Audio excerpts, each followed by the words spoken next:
求可以組成嘅不同隊列數目。Find the number of different queues that can be formed. 第一步，了解問題嘅要求。Step 1. Understand the problem requirements. 我哋有6個唔同嘅男生，用藍色圓圈表示，同埋5個唔同嘅女生，用粉紅色圓圈表示。問題要求組成一個隊列，確保冇2個男生相鄰。We have 6 distinct boys, shown as blue circles, and 5 distinct girls, shown as pink circles. The problem requires forming a queue where no 2 boys are adjacent. 其實要滿足呢個條件，只有一種基本模式，即係男生同女生交替排列，頭尾都係男生。我哋會喺下一步進一步解釋點解。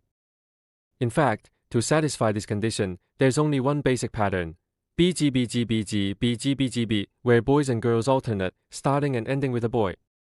We'll elaborate on why in the next step. 第二步，確定男生可以放入嘅位置。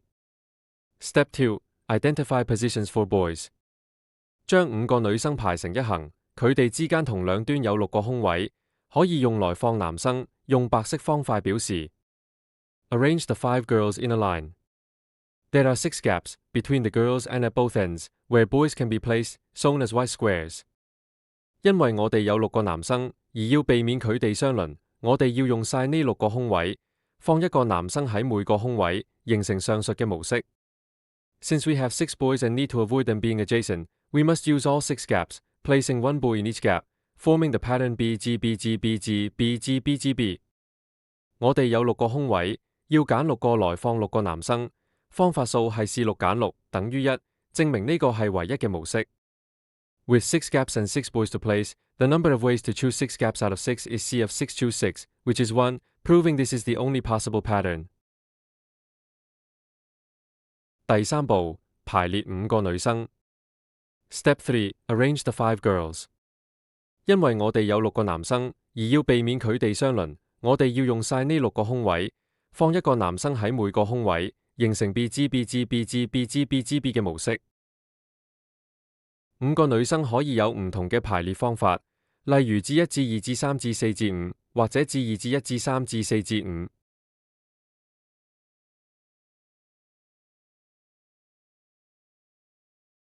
因為5個女生係唔同嘅，每個位置可以放唔同嘅女生，所以我哋要計算佢哋嘅排列數。Since the 5 girls are distinct, each position can hold a different girl, so we need to calculate their permutations. 總共有幾多種方法呢？5個女生嘅排列方法係5階乘。How many ways are there? The number of ways to arrange 5 girls is 5 factorial. 5階乘等於120。5 factorial equals 120。第四步，排列6個男生。Step 4. Arrange the 6 boys.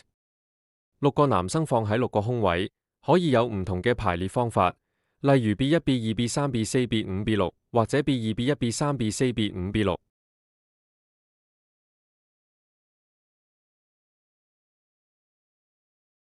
因為每個男生都係獨特嘅，佢哋可以喺6個空位中自由排列，所以要計算佢哋嘅排列數。Since each boy is unique, they can be freely arranged in the 6 gaps, so we need to calculate their permutations. 6個男生嘅排列方法係6階乘。The number of ways to arrange 6 boys is 6 factorial. 6階乘等於720。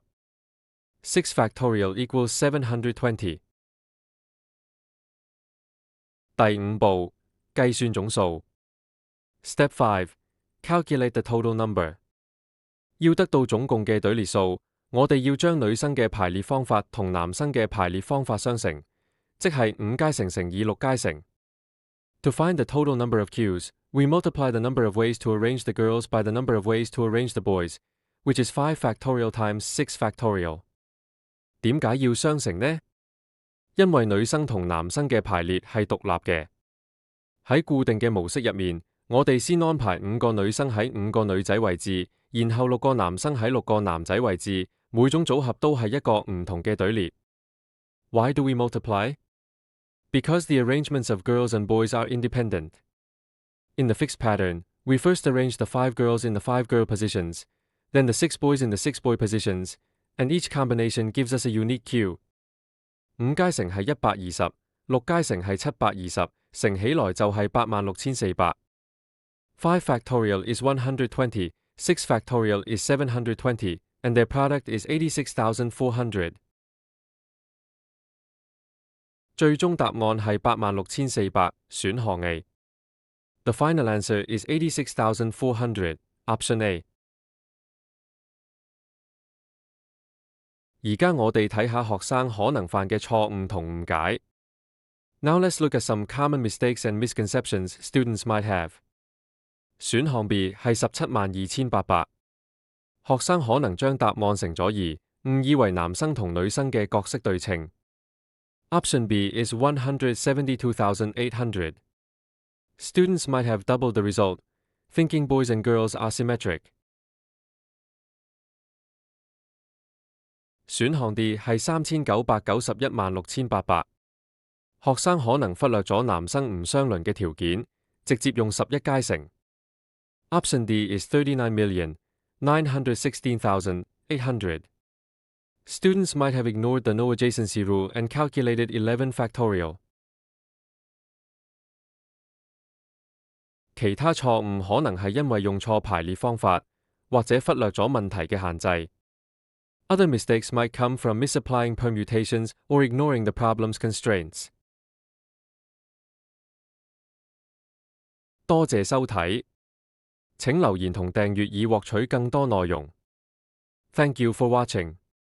Please comment and subscribe for more content.